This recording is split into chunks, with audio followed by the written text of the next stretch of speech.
gente vem fomentando o assunto aqui na comissão desde 2009, e a ideia é justamente continuar com essa divulgação de uma forma de como a gente pode investir na infraestrutura através de parcerias com empresas privadas, com capital privado.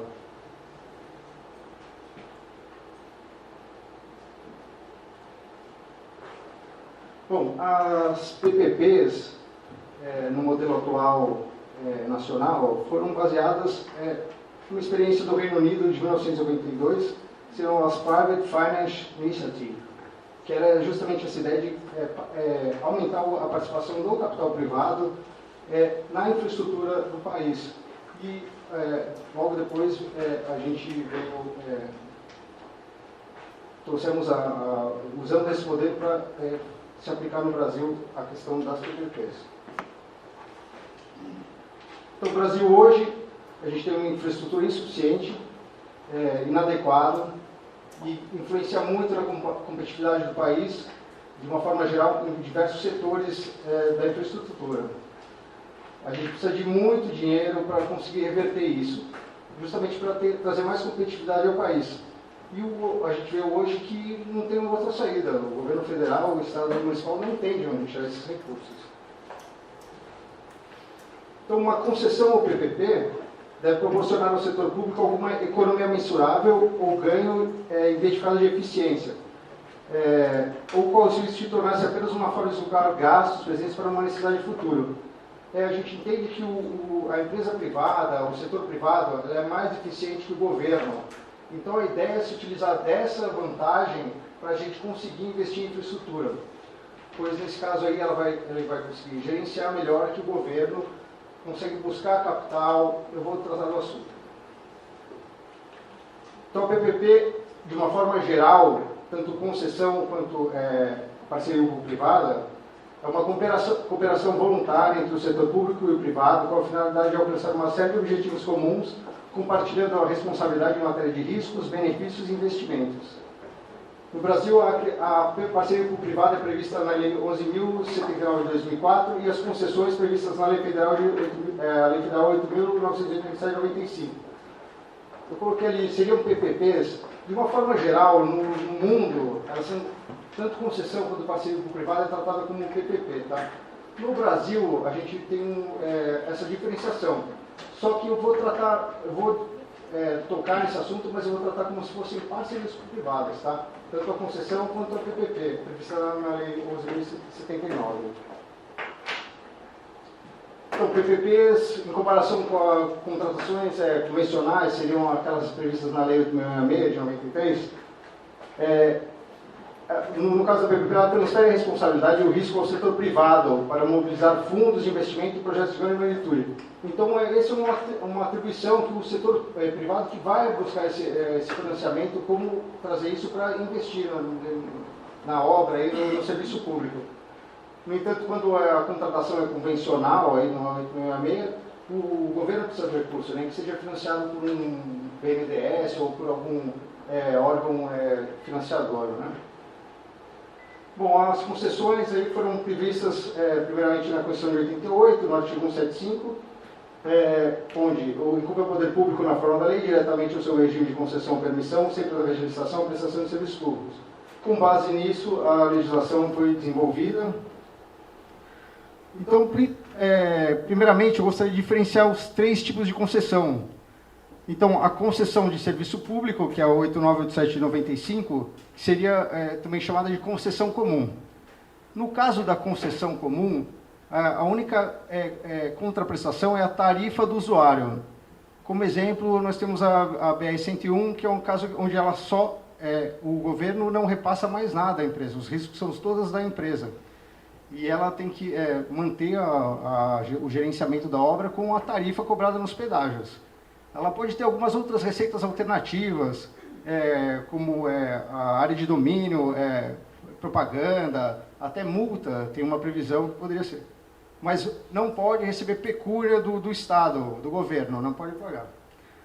Bom, depois a parceria público-privada, ela é dividida, que aí seria a parceria público-privada prevista na lei como a principal, né? ela é dividida em duas formas, que é a concessão patrocinada e a concessão administrativa. A concessão patrocinada, ela é uma combinação da tarifa do usuário, mas também pode receber uma contraprestação do governo. Essa forma se encaixa justamente em prestação de serviço, onde só a cobrança de tarifa não é sustentável. Como um exemplo, podemos utilizar, de repente, a questão do transporte coletivo, onde você recebe a cobrança da tarifa do usuário, mas ela não sustenta a gestão do negócio. Então, teria o subsídio aí que o governo pagaria para tentar manter a concessão sustentável.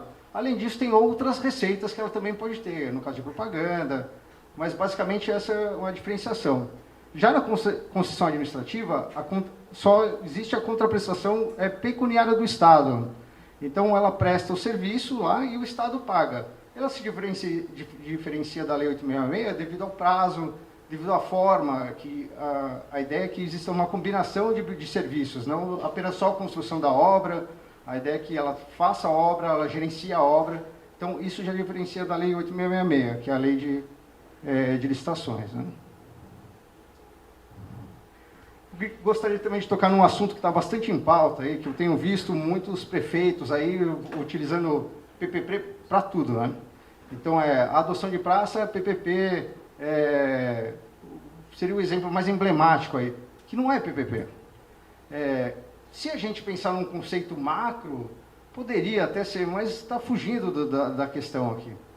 E uma outra coisa que eu vejo, tá, é que eles utilizam do tema, e a gente tem visto lá na questão da Prefeitura de São Paulo algumas parcerias com o governo, que assim, então está fugindo um pouco do que o direito prega, que é justamente a ideia é fazer uma lei municipal para regulamentar isso, porque a gente vê, por exemplo, algumas parcerias que a empresa privada está entrando num parque lá e fazendo um monte de coisa você não vê essa regulamentação de como essa empresa chegou lá. A gente pode até pensar em alguma coisa invertida aí, alguma má fé, não é esse o caso. Então, a proposta é, se os governos realmente querem fazer esse tipo de parceria, que não seria uma PPP, a gente estabelecer uma lei municipal, ou até algum outro regulamento, e se fazer um chamamento público, proporcionando para que várias empresas possam participar dessa parceria, e você optando aí por fazer um menor preço, ou que seja mais vantajoso para o ente, aí, com base no que foi previsto na lei, fazer um termo de doação e um termo de cooperação, para se evitar maiores problemas, tá? Bom, a gente vai entrar um pouquinho então no que é a concessão de serviço público, que seria a concessão comum prevista na lei.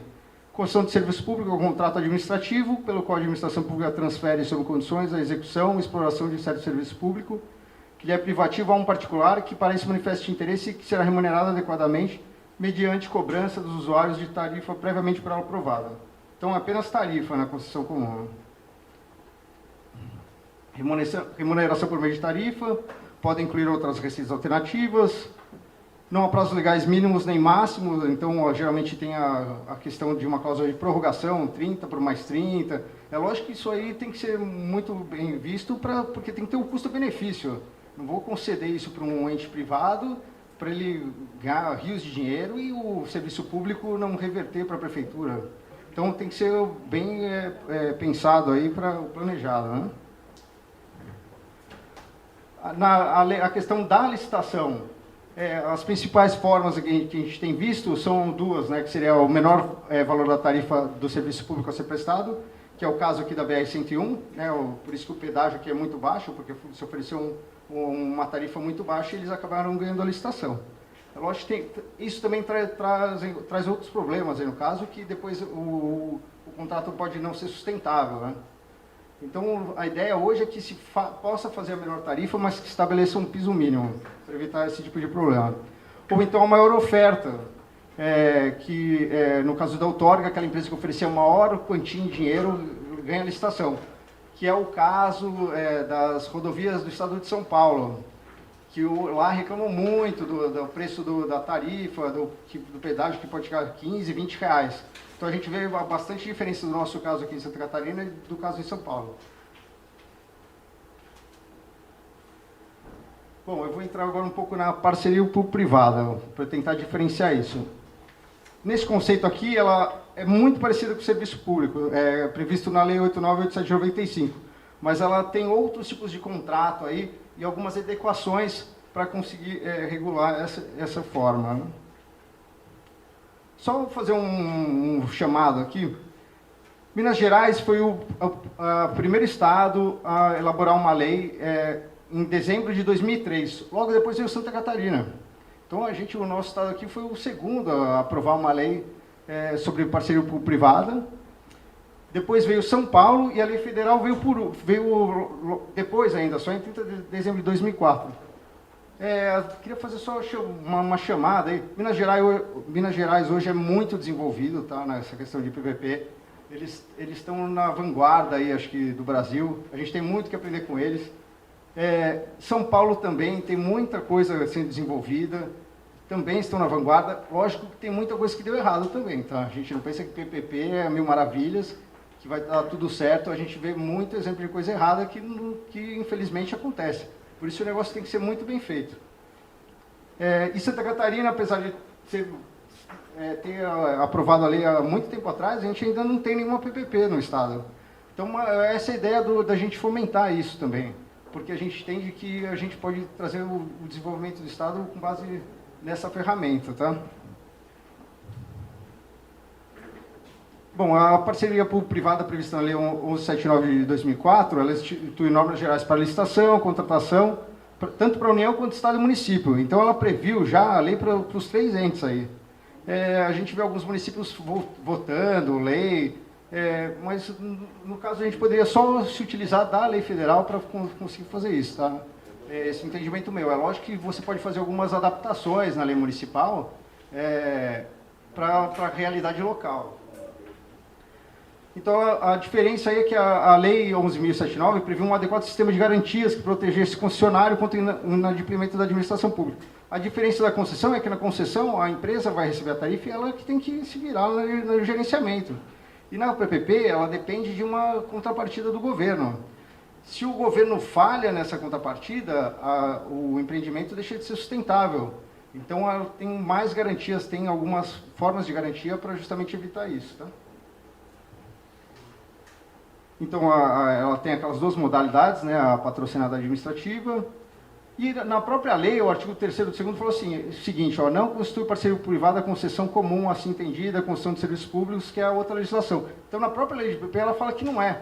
Mas isso, no meu entendimento, mais que atrapalha que ajuda, porque são PPPs, são parcerias. Então, de uma forma geral, eu vou falar aqui como se fosse para as 2 coisas, tá? Mas no Brasil, tem essa diferenciação, fica bem claro.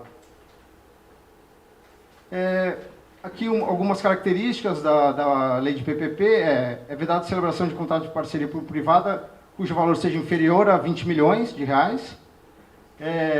Ela tem um período, ela não pode ser inferior a 5 anos e maior que 35, e nesse caso aí já prevendo a prorrogação, tá? Então ela não pode ser maior que 35, então quando você desenvolver o projeto já tem que prever todo esse prazo aí. E pode ser menor, né? Pode ser 10 anos ali.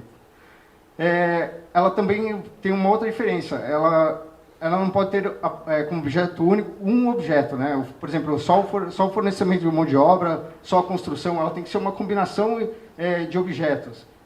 Então, por exemplo, fornecimento de mão de obra, instalação de equipamento, por exemplo, uma ponte, ele tem que construir a ponte e operar aquela ponte com um pedágio, alguma forma assim. Então, ela tem que... São vários objetos. Se for só obra, poderia ser a lei de licitações, né? É lógico que tem o prazo, né? A lei de licitação, o prazo máximo são 5 anos. A licitação aqui, no caso da lei de PPP, ela pode adotar alguns critérios, tá? Mas os mais comuns são esse aqui, o menor valor da contraprestação a ser paga pela administração, então um subsídio, aí, ou uma contraprestação pecuniária, né? Ou a melhor proposta em razão da combinação do critério da linha A, que é a menor contraprestação, com a de melhor técnica, de acordo com os preços estabelecidos no edital. Existem outras formas, tá? Mas essa eu tenho visto que são as mais comuns. Bom, eu vou entrar aqui um pouquinho agora na questão de como se inicia esse processo dentro de um governo, dentro de uma prefeitura, dentro de uma região metropolitana.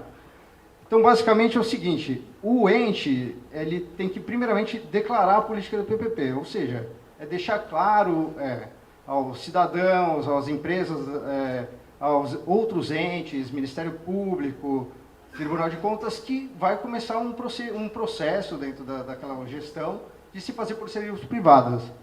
Então, a ideia é fazer uma declaração política aí nos meios de comunicação, falando, não, nós vamos começar a fazer por parceria público-privada. E a gente quer a ajuda de vocês, a ideia é justamente divulgar. Tá? Depois disso, tem um marco legal. Justamente os entes aí, se quiserem, podem aprovar outras leis, né? Não necessariamente, mas, por exemplo, prevendo PMI, as propostas de não solicitadas, que forma que vai se dar esse processo. Então, ela pode fazer esse procedimento. Tanto que acontece em várias prefeituras a aprovação de leis específicas, muito semelhante à lei federal. Né? Depois, uma estrutura institucional. A gente tem visto aí 2 modelos, tá? Que é um conselho gestor de parcerias privadas e uma unidade PPP. Em alguns municípios menores, só se faz só o conselho gestor.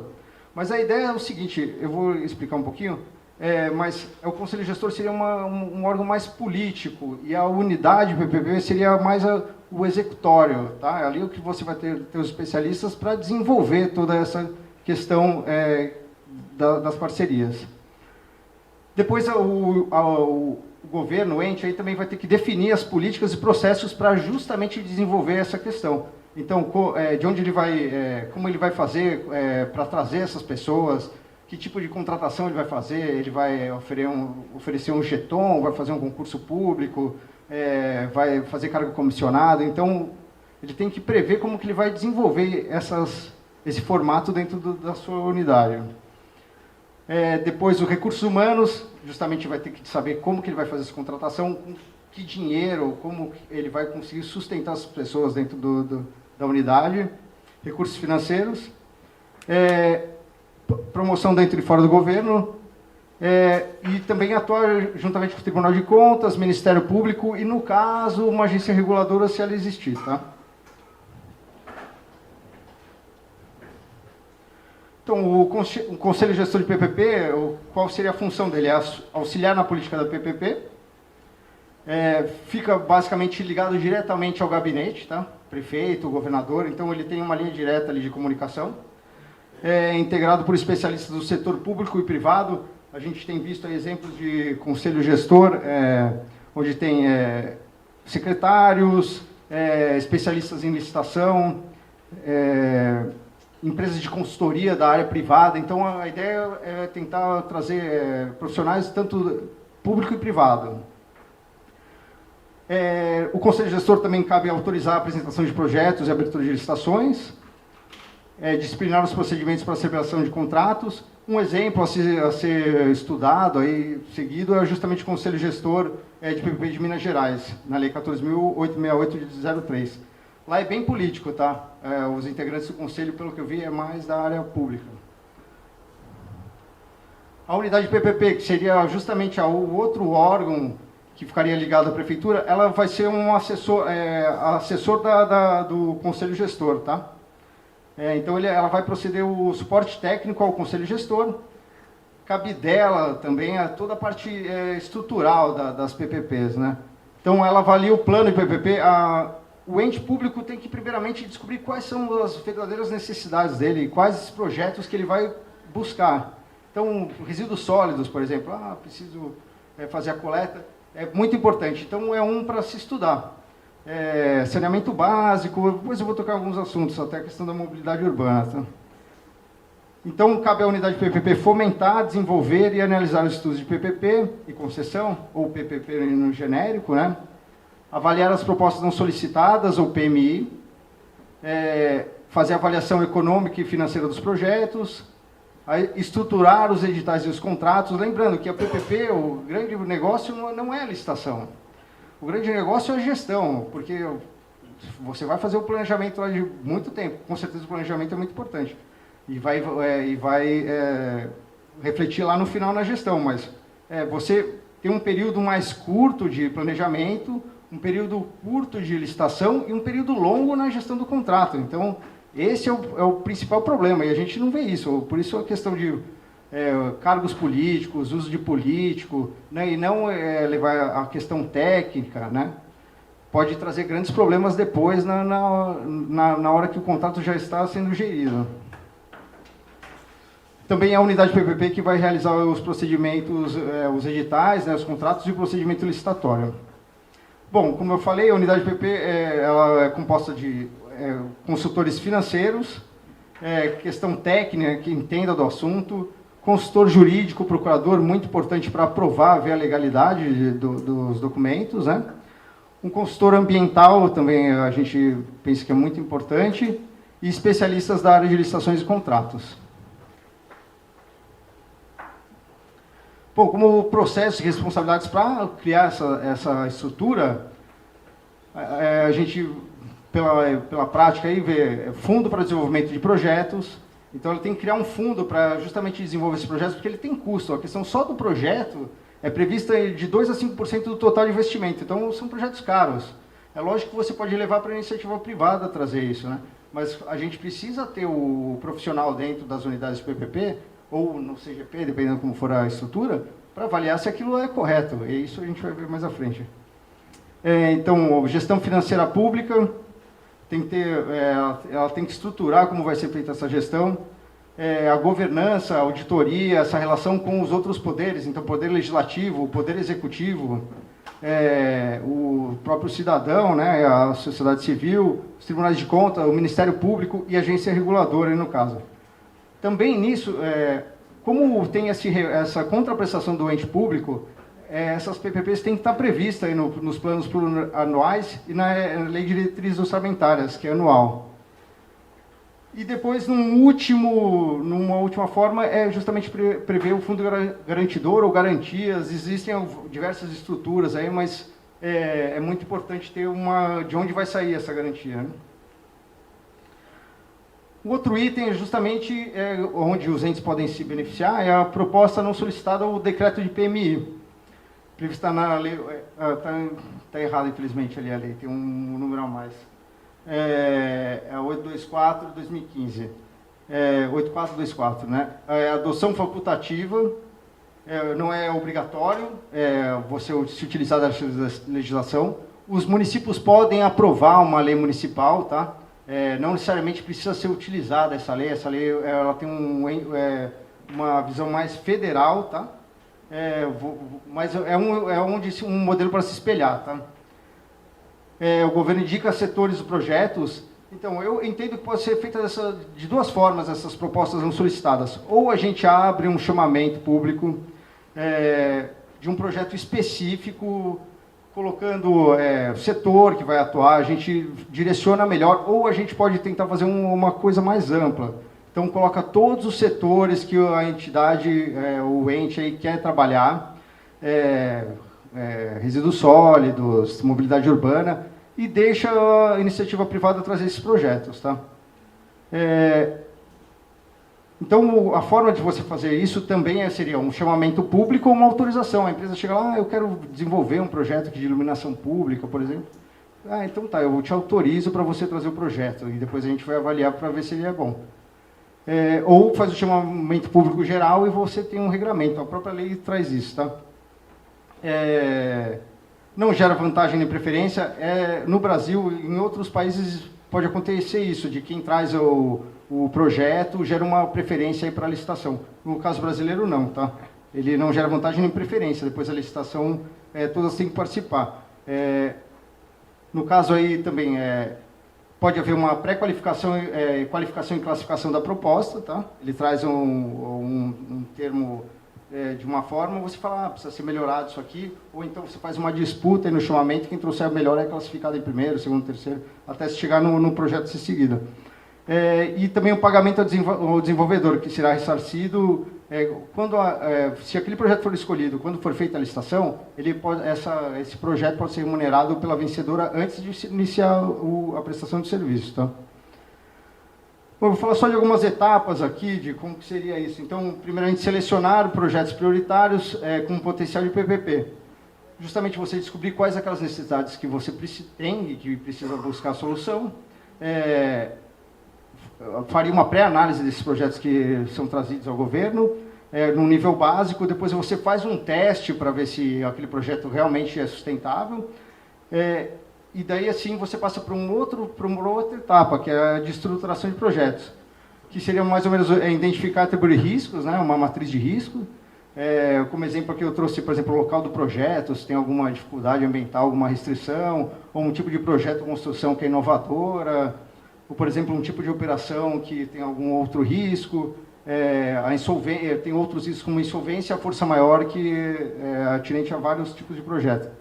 E você, no caso da PPP, aí você aloca esses riscos, né? Então, tem coisas que o público trata melhor que o privado e vice-versa. Por exemplo, a aquisição de um terreno, a área pública tem algum conhecimento na área de desapropriação, pode ser melhor que o ente privado, não que você não possa ou atribuir isso ao ente privado. A questão de buscar recursos, o privado faz melhor. E tem outros riscos que são compartilhados entre os dois entes, tá? Uma terceira etapa é avaliar, né, a execuibilidade do projeto, para ver se ele vai ser execuível e vai não trazer prejuízo ou não terminar antes da sua vigência. Você vai avaliar se tem uma viabilidade comercial e econômica do projeto, se ele vai gerar o value for money, que é o custo-benefício daquele investimento. Se existe disponibilidade orçamentária do ente público para suportar aquele investimento. E se é fiscalmente responsável, se também isso não vai trazer um prejuízo do governo botar tanto dinheiro lá que depois ele vai ficar sem dinheiro e vai vir a bancarrota. Né? Depois você tem que planejar o contrato de PPP, definir os critérios de desempenho, essa parte é bem complexa. Definir os critérios de desempenho, definir e desenvolver mecanismos de remuneração, se vai ser só tarifa, né, subsídio. Criar mecanismos de resolução de controvérsias, a gente tem muito a questão da mediação. Se faz um comitê técnico e tenta chegar a um consenso, ou a arbitragem, tá, nesses casos. Minuta contratual, se vai ser governo e se a empresa vai desenvolver uma sociedade de propósito específica, uma empresa específica para gerenciar o negócio. Também é previsto se pode ou não sofrer alterações, a gente tem visto em licitação, você não pode depois ficar alterando o contrato, né? Aquele que está na minuta lá, no edital, você tem que manter. Né? No caso de PPP, às vezes pode ter alguma coisa que você pode renegociar na frente, tá? Também os casos de bens reversíveis, cláusulas de rescisão e a vigência do contrato. Depois tem que gerenciar a licitação da PPP, né? Decidir estratégia de aquisição, promover a PPP junto ao mercado, qualificar os licitantes, gerir processo, atingir o fechamento financeiro. Depois tem a questão da gestão, que para mim é a mais complicada, estabelecer as estruturas de administração e gestão do contrato, o compliance, monitorar e administrar a entrega e o risco da PPP e gerenciar essas mudanças. Bom, está bem resumido isso aqui, mas isso é super complexo, tá? Mas eu tentei trazer alguma informação nova aí, tá? Alguns exemplos, tá? Então, de oportunidades aí, tirando a questão da mobilidade urbana, que é o foco central da nossa comissão, eu trouxe alguns outros exemplos, mas a questão do transporte coletivo, o aeroporto aqui, rodovias, né? São questões que podem ser feitas por PPP e concessão. E outra seria uma que está disparada aí, que estão vendendo como a solução para os municípios, é a PPP de iluminação pública. Lá em Belo Horizonte, tem uma primeira experiência de PPP do complexo penitenciário da região metropolitana. Também um de resíduos sólidos lá da região metropolitana de Belo Horizonte. Em Salvador, nós temos o caso de um hospital, que é famosíssimo, que é o Hospital de Subúrbio de Salvador. E também em Minas Gerais, as PPPs estaduais, tá? Então, várias escolas por PPP. E outras PPPs que deram errado, tá? A linha amarela 4 do metrô é dita como a primeira do Brasil. É super desenvolvido, tecnologicamente é muito bem feito, mas teve problema, tá? O outro é o Centro Administrativo do Distrito Federal, não sei se vocês sabem, fizeram um prédio lindo lá, gigantesco, está abandonado, mudou o governo, esse é um risco, tá? Mudança de governo. Então, sempre que vai se pensar nisso, o ideal é que se comece a desenvolver logo no começo do governo, porque justamente você vai ter muito trabalho aí e corre o risco de chegar no final do governo, entrar um concorrente lá e tentar apagar os seus projetos aí. No caso aqui do Distrito Federal, é um problema de habite, estava pronto todo o prédio lá, falam que o atual governo não liberou o habite e não pode atuar lá. A Expo Minas de Minas Gerais também era uma PPP, talvez seja uma concessão. E o estádio do Castelão, aí, a questão da Copa, né? Vários estádios aí foram feitos de parcerias por privadas e hoje eles são insustentáveis. Bom, acho que é essa, espero ter contribuído com vocês. O tema é muito complexo. A ideia aqui foi justamente fazer uma introdução para a gente trazer esses outros convidados a expor a realidade. Espero que vocês tenham gostado e fico à disposição. Obrigado. Hein?